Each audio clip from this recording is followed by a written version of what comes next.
Fala comigo, energia! Meu nome é Fernando Mota, professor de Química Pura. E vamos para mais um capítulo desse curso de Química, tabela periódica. E na aula de hoje falaremos sobre o histórico, como foi o passo a passo até chegarmos na tabela periódica atual. Mas antes disso, dê o seu like, se inscreva no canal, ative o sininho, comente, compartilhe e toca a vinheta! Curso de Química com o professor Fernando Mota. É Química Pura! Vamos para, galerinha, para mais uma aula desse curso de Química top da galáxia. E hoje falaremos como foram os acontecimentos, os passo a passo, até chegarmos na tabela periódica atual, beleza? Só que nós vamos fazer o seguinte, nós vamos sair do quadro e vamos para a nossa tela do computador, onde eu vou narrar esse histórico e vamos fazer os comentários, detalhes por detalhes, para que a gente possa compreender a construção da tabela periódica, beleza? Então, vamos comigo, passa o quadro e pulamos para a tela. Fala, galerinha! Energia! Vamos então começar a nossa aula sobre tabela periódica, galera! Vamos lá, deixa eu conferir se tá tudo ok aqui, está tudo ok, som funcionando, tudo massa.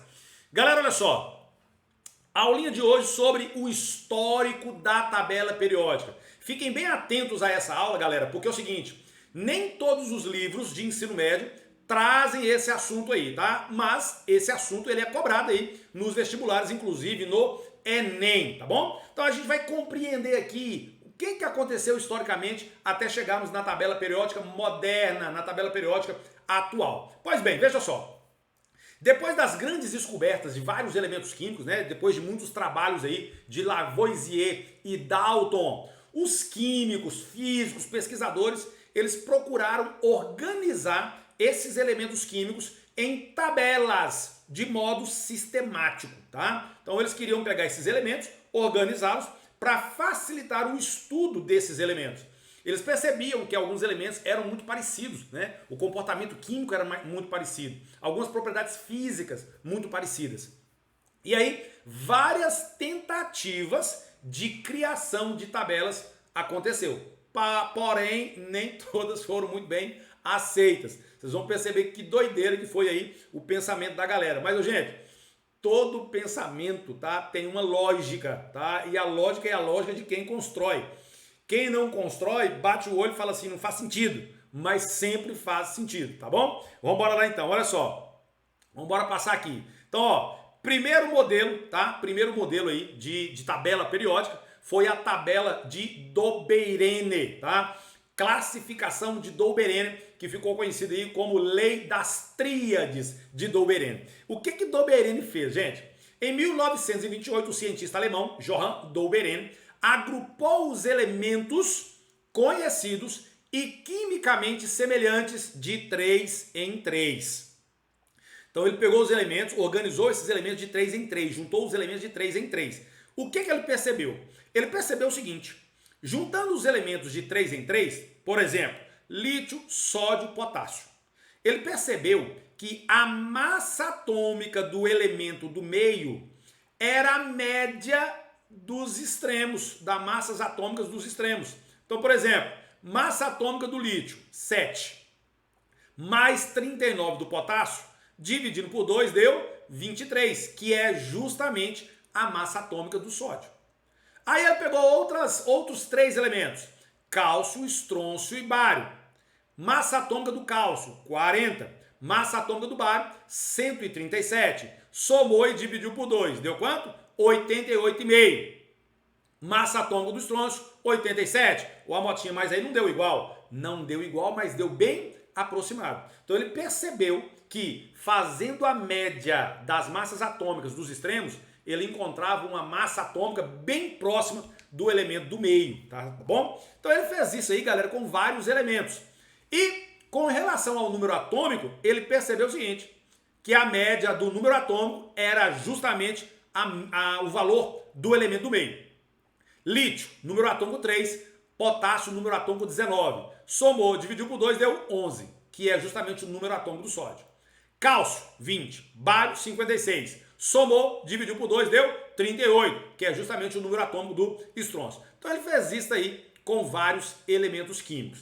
Porém, contudo, todavia, os cientistas, tá? A comunidade científica da época não aceitou esse tipo de disposição aí de 3 em 3. Agora, se você pegar a tabela atual, tá aqui um pedacinho da tabela atual, ó, você vai perceber que esses elementos realmente estão agrupados de 3 em 3. Mas, naquela época, esse modelo de tabela aí de Dobeirene, lei das tríades, não foi aceita pela comunidade científica. Aí, veio o próximo. Classificação de Changon-Stokes. Parafuso telúrico. Olha que doideira. Em 1862, o francês Alexandre Changon-Stokes dispôs os elementos em ordem crescente de massas atômicas. Sempre esses caras, né, analisavam os elementos com relação às massas atômicas. Até porque, meus queridos, o número atômico, que é o número de prótons, não era conhecido nessa época ainda. Tá? Número atômico, número termo, né, número atômico, ele só vai surgir em 1913 com Moseley. Tá? Então toda a análise aqui era com relação à massa atômica. Então ele pegou esses elementos aí, em ordem crescente de massa atômica, colocou numa linha e enrolou essa linha num cilindro, que ficou parecendo um parafuso ali, o desenho, ó. Olha o parafusão aí, ó, parafuso telúrico. Então, ele enrolou esses elementos nesse parafuso e percebeu o seguinte, que formavam aqui, ó, colunas com elementos que tinham propriedades semelhantes, tá? Então tá aqui, ó, potássio, sódio, lítio, eles apresentam propriedades semelhantes. Cálcio, magnésio, berílio, têm propriedades semelhantes. Porém, contudo, todavia, esse modelo de tabela também não foi aceito pela comunidade científica. Uma tabela parecendo um parafuso, a galera não curtiu muito não. Aí vocês vão ver que doideira que foi esse próximo aqui, ó. Esse próximo, galera, ele era um músico. Olha lá, classificação de Newlands, que ficou conhecido como Lei das Oitavas. Foi a tabela dele, Lei das Oitavas. Em 1864, o cientista inglês Johann Newlands colocou os elementos em ordem crescente de massas atômicas também, né?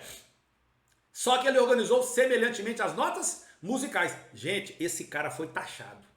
Esse cara foi criticado. Esse cara foi excomungado, coitado. A comunidade científica olhou e falou assim, você tá ficando maluco? O que tem a ver música com ciência? O que tem a ver notas musicais com a ciência? Você endoidou, Newlands? Você tá maluco? Rapaz, mas foi o cara que mais contribuiu para a criação da tabela periódica atual. Foi o cara que mais contribuiu, porque ele introduziu a ideia de periodicidade, de repetição periódica. Mota, como assim repetição periódica? Eu não entendo isso aí. Inclusive, Mota, toda vez que eu leio tabela periódica, eu não entendo o que significa esse periódico. Periódico, galera, diz respeito a uma repetição. Por exemplo, quais são os dias da semana? Segunda, terça, quarta, quinta, sexta, sábado, domingo. Aí repete. Segunda, terça, quarta, quinta, sexta, sábado, domingo. Repete. Segunda, sábado. E parece que o quê? Que todas as segundas são semelhantes. Todas as sextas são semelhantes. Todos os domingos são semelhantes. Como assim? Para muitas pessoas, todo domingo é dia de almoçar com a família, reunir a família e ter aquele almoço bacana. Toda segunda-feira é o dia miserável. Segunda-feira chegou, tem que trabalhar. Segunda chegou, tem que ir para a escola. A maioria das pessoas tratam os dias desse jeito. Agora quando chega a sexta-feira, sextou! Uhul! Fim de semana começou! Não é desse jeito? Então essa é a ideia de periodicidade. Você vai caminhando, repete o período. Aí as propriedades vão se repetindo, repete um período, as propriedades vão se repetindo. Então olha só a ideia de Newlands. Você tem aqui as notas musicais. Dó, Ré, Mi, Fá, Sol, Lá, Si. Dó, Ré, Mi, Fá, Sol, Lá, Si. Aí ele organizou os elementos em ordem crescente de massa atômica. E colocou hidrogênio, lítio, berílio, boro, carbono, nitrogênio, oxigênio, flúor, sódio, magnésio, alumínio, silício, fósforo, enxofre, e foi. Aí ele percebeu o seguinte, que todo mundo que estava na coluna do Dó tinham propriedades semelhantes. Todo mundo que estava na coluna do Ré tinham propriedades semelhantes, e assim por diante. E assim por diante. Então é mais ou menos isso aqui, ó. Olha só a ideia da periodicidade, ó. Hidrogênio tem uma certa propriedade. Aí vai lítio, berílio, boro, carbono, nitrogênio, oxigênio. Voltou. Flúor. O flúor caiu no Dó. Então o flúor repete a propriedade semelhante à do hidrogênio. O sódio repete a propriedade semelhante à do lítio. E vai. Desceu. Pum. Cloro. Opa, começou de novo o processo dos períodos. Cloro repete as propriedades do Dó. Potássio repete as propriedades do Ré. Então toda vez que você muda de período, foi para o período de baixo, as propriedades se repetem. Foi para o período de baixo, as propriedades se repetem. Foi para o período de baixo, as propriedades se repetem. Isso que quer dizer, tá? Periodicidade, repetição periódica, beleza? Só que esse cara não foi aceito.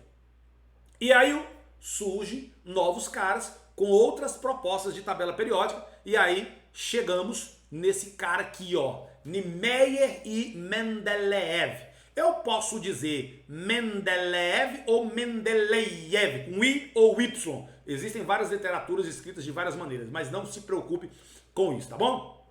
O lance é o seguinte, galera, esses caras trabalhando independentemente, cada um com a sua pesquisa, eles trabalharam igualmente, eles fizeram coisas muito parecidas. O que Meyer fez em 1869? Elaborou uma tabela usando a periodicidade de propriedades, ou seja, repetição de propriedades periodicamente, né, dos elementos em função das suas massas atômicas. Ele organizou os elementos também em ordem crescente de massa atômica, muito semelhante a Newlands, só que ele não fez associação nenhuma com nota musical. Ele organizou a tabela, bonitinho lá, criou uma tabelinha dele lá, tá? Só que tem um detalhe, ele analisou apenas aspectos físicos. E Mendeleev? O que Mendeleev fez? Também elaborou uma tabela usando a periodicidade de propriedades dos elementos em função de suas massas atômicas. Também. Aqui a tabela do... Esse veião aqui, ó. Esse veião aqui é Mendeleev. Esse barbudão aí, ó. Mendeleev. Olha a tabela dele lá, ó. Muito parecida com o que a gente tem hoje, né? Mas aí o que ele fez? Organizou os elementos em ordem crescente de massas atômicas. Só que ele analisou o que, galera? Ele analisou aspectos físicos, ele analisou também aspectos químicos dos elementos. Enquanto Meyer só falou de propriedades físicas, Mendeleev ele vai falar de propriedades físicas e propriedades químicas, tá bom? Quando eu falo de propriedade física, galera, propriedade física, tá? Propriedade física tem a ver com o quê? Ponto de fusão, ponto de ebulição, densidade, solubilidade, tá? Quando eu falo de propriedade química, eu me refiro à reatividade, à capacidade de reagir com alguns materiais, com algumas substâncias, perfeito? E aí, Mendeleev foi tão ousado, mas tão ousado, que ele previu propriedades de elementos desconhecidos. Olha que louco. O cara fez uma análise em que a tabela dele tinha buracos. A tabela de Mendeleev havia buracos. Esses buracos dizia respeito a quê? Dizia respeito a elementos que não tinham sido ainda descobertos. Mendeleev falava o seguinte, ó, tem um elemento aqui que ninguém descobriu, mas ele tem essas propriedades. Aí os caras, nossa, Mendeleev, mas você é muito doidão. Você está falando de propriedade de um elemento que nem existe? Existe, é porque ninguém descobriu ainda. E na hora que descobrir esse elemento, você pode vir aqui e olhar aqui, ó, que esse elemento vai ter essas propriedades aqui, ó, Então o cara foi muito ousado, galera. É tanto que a comunidade científica aceitou a proposta da tabela dele, tá? Então Mendeleev, ele criou uma tabela em que os elementos estavam organizados em ordem crescente de massa atômica, previu propriedades de elementos ainda não descobertos. Inclusive já caiu muito em provas, tanto questões fechadas quanto abertas, pedindo para explicar esses buracos que existiam na tabela de Mendeleev. Então esses buracos na tabela de Mendeleev diz respeito justamente a quê? A elementos químicos que ainda não tinham sido descobertos, mas ele já havia previsto as suas propriedades. Aí, em 1913, Moseley introduziu o conceito de número atômico. Aí a tabela periódica em que os elementos estavam organizados em ordem crescente de massa atômica passa a ser reorganizado em ordem crescente de número atômico, tá bom? Vestibulares cobram muito isso, viu? Tabela de Mendeleev, tabela de Mendeleev. Os elementos estão organizados em ordem crescente de massa atômica. Tabela de Mendeleev. Tabela periódica atual. Os elementos estão organizados em ordem crescente de número atômico. Lembrem-se de que quem é mais importante? Número atômico ou massa atômica? Quem é mais importante? Quem é mais importante? Número atômico é mais importante. Porque o número atômico diz respeito à identidade do elemento. Eu consigo identificar um elemento químico somente pelo seu número atômico, tá? Então, por isso, tá? Por isso, as propriedades dos elementos passam a ser em função periódica dos seus números atômicos e não mais das suas massas atômicas. Perfeito? Então, galera, a nossa aula fica por aqui. Cadê o som? E aí, na próxima aula, nós vamos ver como que os elementos químicos estão dispostos, tá? Nessa tabela periódica moderna. Como que essa tabela foi montada e o que que está onde, tá? Então vamos ver isso na próxima aula. Toque o som! Galera, Deus abençoe vocês, tá bom? Energia. Te vejo na próxima aula. Valeu! Curso de Química com o professor Fernando Mota. O curso completo que te prepara para qualquer desafio.